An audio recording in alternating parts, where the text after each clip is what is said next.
क्या स्टॉक में कोई बहुत ज़्यादा तेज़ी होने वाली है? क्या स्टॉक में तमाम जो इश्यूज थे, तमाम जो नेगेटिविटी थी, वो प्रेजेंट हो चुकी है? और पिछले अगर आप 2-3 दिनों में देखेंगे, इवन अगर आप 5 दिनों के सिनेरियो देखेंगे, तो निचले स्तरों से स्टॉक ने 13% से भी ज़्यादा की तेज़ी दिखाई है। क्या जो यूएस और यूरोप में जो इश्यूज थे, जो स्लोडाउन की बातें चल रही थी, वो ऑलरेडी प्राइस में स्टॉक की कह लीजिए प्राइसिंग हो चुकी है? ऐसे बहुत सारे सवाल इस स्टॉक को लेकर के मेरे पास आ रहे थे दोस्तों। निवेशक इस बात को लेकर के आप कह सकते हैं पहली बात परेशान है कि क्या कहीं ट्रेन तो नहीं छूट गई, जो ये गिरावट हुई थी ये क्या सबसे लास्ट मौका था खरीदारी करने का फॉर लॉन्गर टर्म, या दूसरी तरफ निवेशक ये भी कह रहे हैं क्या ये जो बाउंस है ये एक निकलने का मौका है? तो ये बहुत सारे सवाल को समअप करके एक छोटा सा आप कह सकते हैं जवाब देने की कोशिश करूंगा दोस्तों।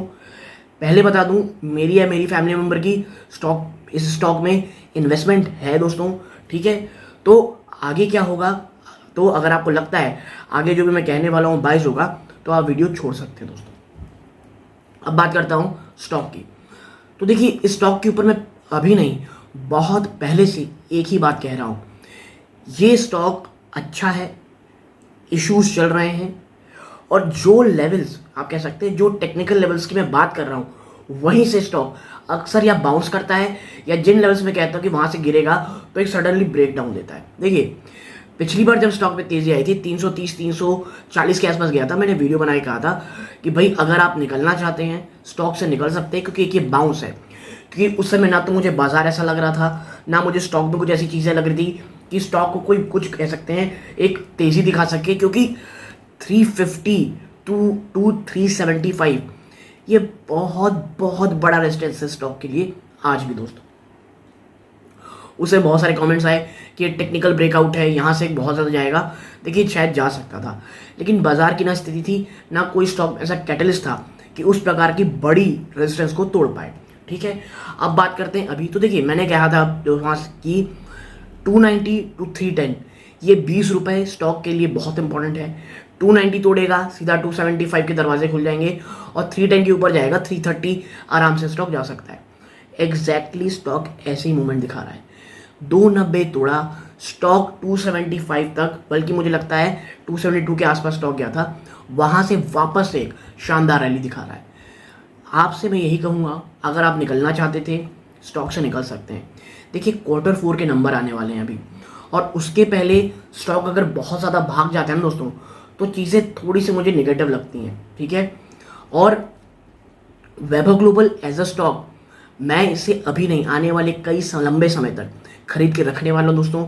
इसमें मेरी जो आप कह सकते हैं विजन है, ये लॉन्ग टर्म के लिए है। कोई शॉर्ट टर्म या आप कह सकते हैं छोटी स्टोरी मुझे स्टॉक में नहीं दिखती दोस्तों, ठीक है? और क्या ये स्टॉक अच्छा है वैभव ग्लोबल का? जी हाँ दोस्तों, बिल्कुल अच्छा है।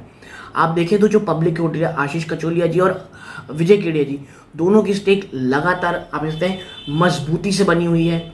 और इतना ही नहीं दोस्तों, मुझे पर्सनली ये लगता है कि वैभव ग्लोबल एज अ कंपनी, आपको मेरा पिछले वीडियो याद होगा, तो अब यूरोप में बहुत फोकस कर रही है दोस्तों। यूएस और आप कह सकते हैं यूके के बाद पूरे के पूरे यूरोप में कंपनी बहुत ज़्यादा फोकस कर रही है, और करेंटली उसका जो मेन टारगेट है वो है यूरोप की सबसे बड़ी इकॉनमी, और वो है जर्मनी दोस्तों। तो देखिए, ये चीज़ों को समय लगेगा, लेकिन हाँ, स्टॉक आने वाले समय के लिए काफ़ी हद तक तैयार है दोस्तों, ठीक है? और एक चीज़ और ध्यान रखिएगा, इकोनॉमिक स्लोडाउन जिसकी हम बातें कर रहे हैं, बातें सुन रहे हैं, लगातार बड़े एनालिस्ट अब कह सकते हैं बातें कह रहे हैं, अगर ऐसा असल में होता है तो मैं एक चीज़ बता दूं, स्टॉक उससे इंसुलेटेड नहीं रहेगा, स्टॉक भागने नहीं लग जाएगा और इकॉनमी गिरती रहेगी, ऐसा नहीं है। देखिए, आप पूरी वर्ल्ड इकॉनमी में देखेंगे ना, तो लोग जो डिस्क्रिशनरी स्पेंडिंग है, यानी इसेंशियल स्पेंडिंग के अलावा जो थोड़ी लग्जरी प्रोडक्ट्स में होती हैं, थोड़ी लग्जरी स्पेंडिंग होती है, उसमें लगातार कमी ला रहा है। और वैभव ग्लोबल का जो होल सोल बिजनेस है वो लग्जरी आइटम ही है, jewellery item and this and that. तो शायद थोड़ा बहुत प्रेशर देखने को मिलेगा, लेकिन मुझे कोई बहुत ह्यूज ह्यूमंगस डाउन साइड नहीं दिखता दोस्तों इन स्तरों से। देखिए, 10-15% शायद स्टॉक अभी भी जा सकता है नीचे, इसकी मनाही मैं नहीं करता हूँ, और इसकी कह लीजिए भविष्यवाणी भी कोई नहीं कर सकता कि स्टॉक कहाँ तक गिरेगा। लेकिन हाँ, जो इश्यूज़ हैं मुझे ऑलरेडी रिजॉल्व दिखते हैं। कंपनी ये बात समझ रही है कि उसको स्लो डाउन है और स्लो डाउन का फ़ायदा वो अपने आप को एक्सपैंड करने में, अपने बिजनेस को एक्सपैंड करने में लगा रही है। Q4 के नंबर्स बहुत बहुत ज़्यादा इंपॉर्टेंट होने वाले हैं। Q4 के नंबर्स में ही हमें ये समझ में आएगा कि भाई स्टॉक जो है दोस्तों, ये जो आपके लीजिए पूरा स्टॉक है, ये किस दशा और दिशा में जाएगा।